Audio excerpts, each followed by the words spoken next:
अस्सलाम my dear students. उम्मीद करता हूँ कि सारे स्टूडेंट्स खैरियत से होंगे। तो बताता चला जाऊँ कि आज का जो हमारा टॉपिक है वो है फ्यूचर इंडेफिनिट टेंस। ठीक है जी। टॉपिक को डिस्कस करने से पहले मैं आपको बताता चला जाऊँ कि आपने हमारा YouTube channel the learning peak के नाम से जो बनाया गया है उसको लाइक सब्सक्राइब और शेयर करना मत भूलिएगा। उम्मीद करता हूँ कि आप चैनल को सब्सक्राइब कर चुके हैं। इंशाल्लाह आपको मेरी तमाम वीडियोज़ बर वक्त पहुँचती रहेंगी। ठीक है जी। और आज का जो हमारा टॉपिक है future indefinite tense. Future indefinite tense को उर्दू में फेल मुस्तकबिल मतलब की कह सकते हैं। ठीक है जी। मैंने आपको पहले भी बताया था कि हर टेंस की हर जो फिक्रा होता है उसकी एंड में कोई ना कोई निशानी होती है कि ये किस ज़माने से तल्लुक़ रखता है। ठीक है जी। तो इस टेंस की पहचान मैं आपको बता दूंगा कि इस टेंस के आखिर में गा गे गी आता है। ठीक है जी। वो स्कूल जाएगा, वो खाना खाएगा, वो सोएगा, हम खेलेंगे, समथिंग लाइक दैट। ठीक है जी। गा गेगी हर फिक्रे के एंड पे, जिस फिक्रे के एंड पे गा गेगी आता है तो उस फिक्रे को हम फ्यूचर इंडेफिनिट टेंस कह सकते हैं। ठीक है जी। अब मैं आपको बताता चला जाऊँ कि हर टेंस के अंदर एक हेल्पिंग वर्ब भी लगता है। ठीक है जी। जिसको हम इमदादी फेल भी बोलते हैं उर्दू में। तो शहजादे मेरे डियर ग्रेट स्टूडेंट्स, इसमें जो हेल्पिंग वर्ब वो विल और शैल लगेगा। ठीक है। विल लगता है he she it they something like that, इस तरह के वर्ड्स के साथ लगता है। ठीक है कि जो सब्जेक्ट की जगह पे हम यानी कि नाउन की जगह पे प्रोनाउन इस्तेमाल करते हैं ही शी इट दे। तो इसी के साथ मैं आपको बताता चला जाऊँ कि आई बी के साथ शैल का इस्तेमाल करते हैं। ठीक है। ये सारा कुछ मैंने यहाँ पे लिखा हुआ है माजरत के साथ। ठीक है। मैंने आज रेड कलर का पॉइंटर इस्तेमाल कर लिया तो माजरत खाऊँ क्लियरली नज़र नहीं आ रहा, इसलिए मैं सारा बोल के बता रहा हूँ। ठीक है जी। अब इसी के साथ आपको बताता चला जाऊँ कि फेल की फॉर्म होती है फर्स्ट, यानी कि द वेरी फर्स्ट फॉर्म लगनी है। कोई ईडी नहीं लगाना, कोई सेकंड फॉर्म नहीं इस्तेमाल करनी, कोई थर्ड फॉर्म नहीं इस्तेमाल करनी।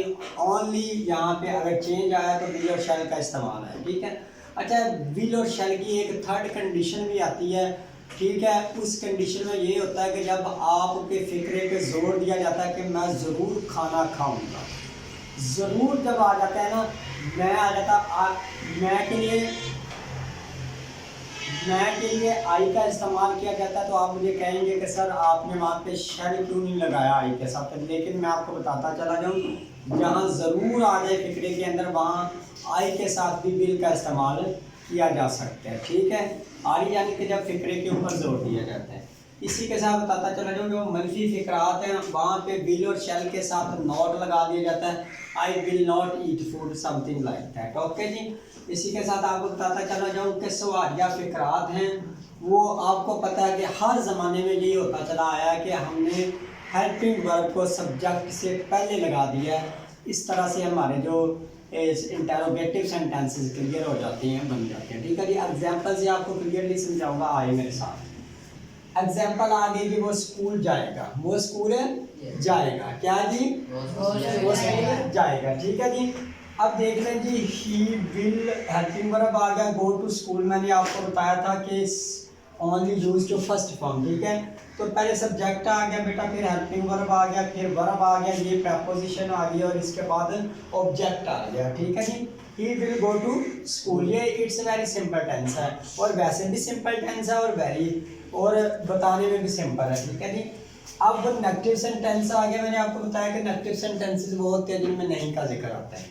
तो वो स्कूल नहीं जाएगा। तो बेटा मैंने आपको पहले भी बताया कि सिर्फ क्या करेंगे, टेंस वही होगा, मेथड भी वही होगा, फार्मूला भी वही होगा, लेकिन सिर्फ ऐड क्या करना है, नोट करना। तो बेटा he will not go to school, यानी कि सारा फिक्रा ऊपर वाला ही है लेकिन विल के बाद हमने नोट का ऐड कर दिया। तो इस तरह से हमारा नेगेटिव सेंटेंस क्लियर हो गया। ठीक है जी। अब बढ़ते हैं सवालिया फिक्रे की जान। आपको मैंने पहले भी बताया कि सवालिया फिक्रे में सिर्फ एक ही चेंज आता है कि आपने हेल्पिंग वर्ब उठाना है, सब्जेक्ट से पहले लगाना है। ठीक है। तो आप ये देख लें कि he will go to school simple tense है, तो अगर हम इसका हेल्पिंग वर्ब उठा के शुरू में लगा दें तो फिर will he go to school, क्या वो स्कूल जाएगा, तो will he go to school, यानी कि हेल्पिंग वर्ब को पहले लगा दिया सब्जेक्ट से। ये सब्जेक्ट है, इससे पहले हेल्पिंग वर्ब लगाया। तो इस तरह से हमारा interrogative sentence future indefinite sentence का क्लियर हो गया है। अच्छा, वो मैंने आपको एक कंडीशन बताई थी जिसमें ज़रूर की बात होती है। तो ज़रूर में he will go to school, मैं ज़रूर स्कूल जाऊंगा। तो बेटा वो हम वाला फिक्र आ जाता है कि हम ज़रूर स्कूल जाएंगे।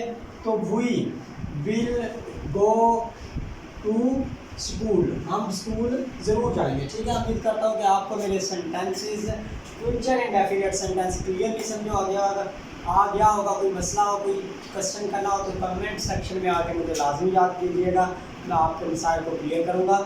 और मेरे चैनल द लर्निंग पीक के नाम से जो बनाया गया, लाइक सब्सक्राइब और शेयर करना मत भूलिएगा। खुदा हाफ़िज़।